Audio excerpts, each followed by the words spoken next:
வாழ்க வளமுடன். ஸ்ரீ ஞானவாசன் நேயர்கள் அனைவருக்கும் ஸ்ரீனிவாசனின் அன்பு வணக்கங்கள். பெருமாளின் அருளை பெற்றுத்தரும் தாயாரின் 5 திருநாமங்கள் இந்த ஆன்மீக பதிவினில் நாம் அறிந்து கொள்ளலாம்.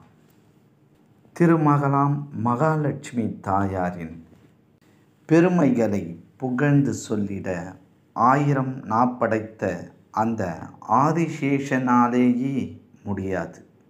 அவ்வளவு பெருமைகளுக்கு உறைவிடமாக திகழ்பவள் தாயார் மகாலட்சுமி. பெருமாள் கோயிலுக்கு செல்லும் போது முதலில் தாயாரின் திருவடியை பற்றிவிட்டுத்தான் திருமாலின் திருவடியை நாம் பற்ற வேண்டும்.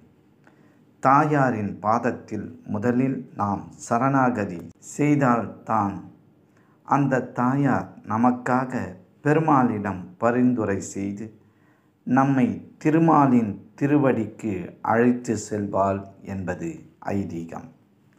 தாயாரின் திருவடியை பற்றி கொள்ள நாம் செய்ய வேண்டிய சுலபமான வழி ஒன்றே ஒன்றுதான்.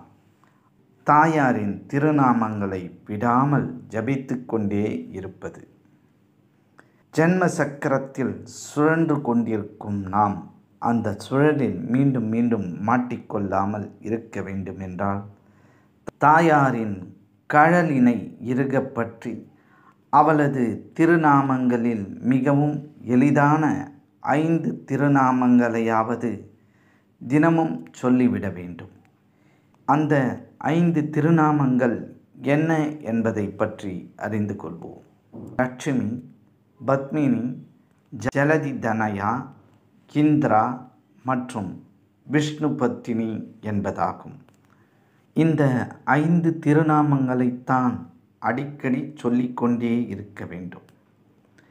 அந்த 5 திருநாமங்களுக்கான பொருள் என்ன என்பதை பார்ப்போம். லட்சுமி, இந்த திருநாமத்தின் பொருள் திருமாலுக்கு லட்சணமாக அடையாளமாக இருக்கின்றாள் என்பதாகும். பேயாழ்வார் முதலில் பெருமாளை பார்த்ததும் திருக்கண்டேன் என்றே ஆரம்பிக்கிறார். பெருமாளின் திருமார்பில் வீற்றிருக்கும் திருவை முதலில் பார்த்துவிட்டுத்தான் தனது எதிரில் வந்திருப்பவர் திருமால் என்றே பாடுகிறார் ஆழ்வார். பத்மினி என்றால் உலகில் உள்ள மொத்த அழகின் சொரூபமாக இருப்பவள் என்றே பொருள். அழகு என்றாலே அது தாயார் மகாலட்சுமி தானே. ஜலதி தனயா, 3வது திருநாமமான ஜலதி தனயா என்றால் சமுத்திரத்தின் மகள் என்று பொருள். பார்க்கடலில் உதித்தவள்தானே மகாலட்சுமி தாயார். இந்திரா, 4வது திருநாமம் இந்திரா.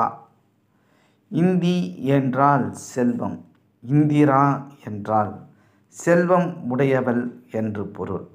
செல்வத்துக்கு அதிபதி மகாலட்சுமி தாயார் என்பதை இது குறிக்கிறது. விஷ்ணு பத்னி, 5வது திருநாமம் விஷ்ணு பத்னி. இதற்கு மகாவிஷ்ணுவுக்கு ஏற்றவள் என்பதாகும். தாயே என்றால் எளியவர்க்கும் தயை புரிந்து அருள் புரியும் மகாலட்சுமி தாயாரை போன்றே இந்த 5 திருநாமங்களும் வழிபடுவதற்கு மிகவும் எளிமையானது, இனிமையானது. மகாலட்சுமி தாயாரின் இந்த திருநாமங்களை மனதில் நிறுத்தி வழிபடுவோம். திருவின் அருளோடு திருமாலின் அருளையும் சேர்த்து பெற்றிடுவோம். மற்றும் ஒரு ஆன்மீக பதிவினில் நாம் அனைவரும் சந்திக்கும் வரை உங்களிடமிருந்து விடைபெற்றுக் கொள்வது ஸ்ரீ ஞானவாசல் ஸ்ரீனிவாசன். நன்றி, வணக்கம். எங்களுடைய பதிவு உங்களுக்கு பிடித்திருந்தால் லைக் பண்ணுங்க, ஷேர் பண்ணுங்க.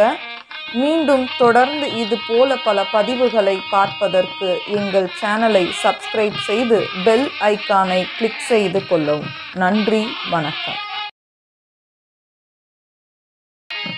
எங்களுடைய பதிவு உங்களுக்கு பிடித்திருந்தால் லைக் பண்ணுங்க, ஷேர் பண்ணுங்க. மீண்டும் தொடர்ந்து இது போல பல பதிவுகளை பார்ப்பதற்கு எங்கள் சேனலை சப்ஸ்கிரைப் செய்து பெல் ஐக்கானை கிளிக் செய்து கொள்ளவும். நன்றி, வணக்கம்.